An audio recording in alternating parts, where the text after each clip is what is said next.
Bonjour à tous et bienvenue sur boursicoté.com pour cette nouvelle analyse technique Forex et matières premières avec une paire de devises euro-dollar qui a validé donc la poursuite de son mouvement baissier. On avait ici une zone intermédiaire que je vous avais indiquée sur cette zone de support ici proche des 1.2030 et bien au final on est venu ici sur la zone principale des 1.20 pour au final marquer un rebond avec donc des cours qui sont repassés ici au-delà des 1.2060 et qui sont désormais au contact de la moyenne mobile 20 exponentielle.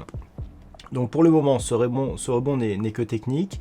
On vient ici tester une zone de moyenne mobile. On est sur une zone intermédiaire. On voit ici cette zone des 1.2090 qui avait déjà été support ici sur ces phases et puis qui avait été résistance ici.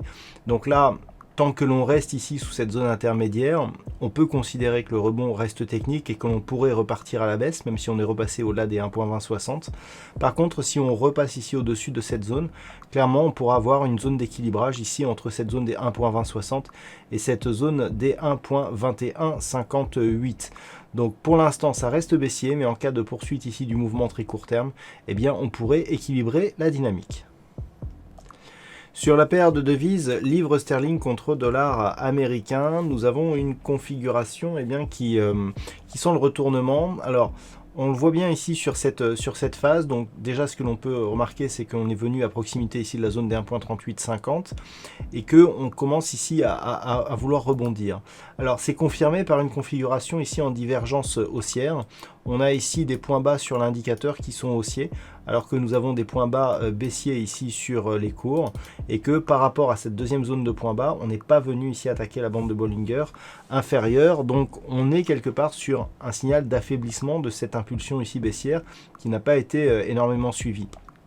Le fait que les cours ici s'inscrivent au-delà des 1,3950 et au-delà de la moyenne mobile 20 exponentielle est aussi un élément qui va dans ce sens, à savoir une possible neutralisation ici d'un point de vue court terme entre deux zones intermédiaires, à savoir ici la zone des 1.3995, on pourrait dire même 1.40, et la zone ici des 1.3850.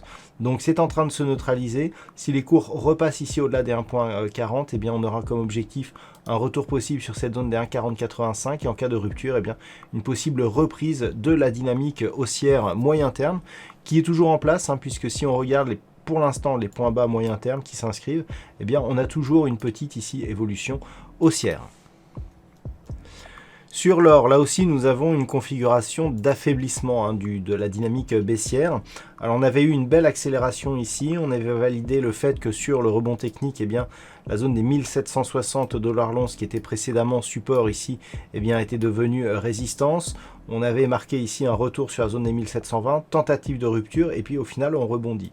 Là aussi, on a une configuration qui ressemble un petit peu à ce que nous avions sur la paire de devises livre sterling contre dollar américain, à savoir ici, première attaque sur la bolle inférieure assez agressive, deuxième attaque qui ne permet pas justement un contact avec cette bolle inférieure, et surtout, eh bien, une succession de points bas ici sur l'indicateur RSI, qui n'est pas baissier, alors qu'on a eu un nouveau plus bas ici sur ces prix. Donc tout cela nous donne un signal d'affaiblissement de la dynamique baissière, c'est pas encore un signal de retournement.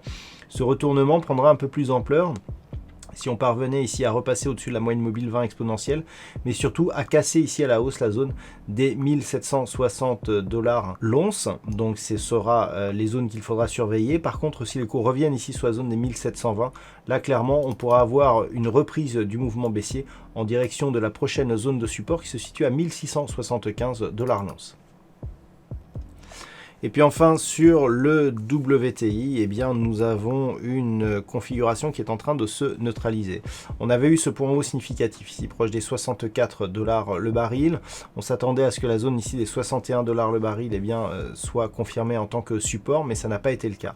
Au contraire, on peut remarquer ici que lorsque l'on est venu, alors même si on n'a pas eu de contact ici avec la bolle inférieure sur ce biais baissier, on est revenu au contact de la moyenne mobile 20 exponentielle qui a agi ici comme zone de résistance avant de venir cette fois attaquer la bolle inférieure. Et ce que l'on a par la suite, c'est donc rupture ici de la zone des 61 $, le baril qui était donc zone de support précédemment. Et sur le rebond technique, eh bien, on est très proche ici de la moyenne mobile 20 exponentielle, mais surtout on reste sous cette zone des 61 $ le baril. Donc clairement, on est sur une phase de retournement. On a ici une zone intermédiaire. Cette zone, c'est celle que nous avions ici sur cette phase de point bas à 58,90 $ le baril. C'est désormais l'objectif baissier donc de cette tendance tant que les cours restent sous les 61 $ le baril. Et en cas de rupture, eh bien, deuxième objectif possible, donc un retour sur cette zone ici des 57,50 $ le baril. Mais pour l'instant, en tout cas, la dynamique reste baissière d'un point de vue court terme sur le WTI. Voilà donc ce que l'on peut dire sur cette analyse technique Forex et matières premières. Je vous souhaite une bonne soirée et on se retrouve dès demain pour d'autres analyses techniques, toujours sur le site boursicoté.com.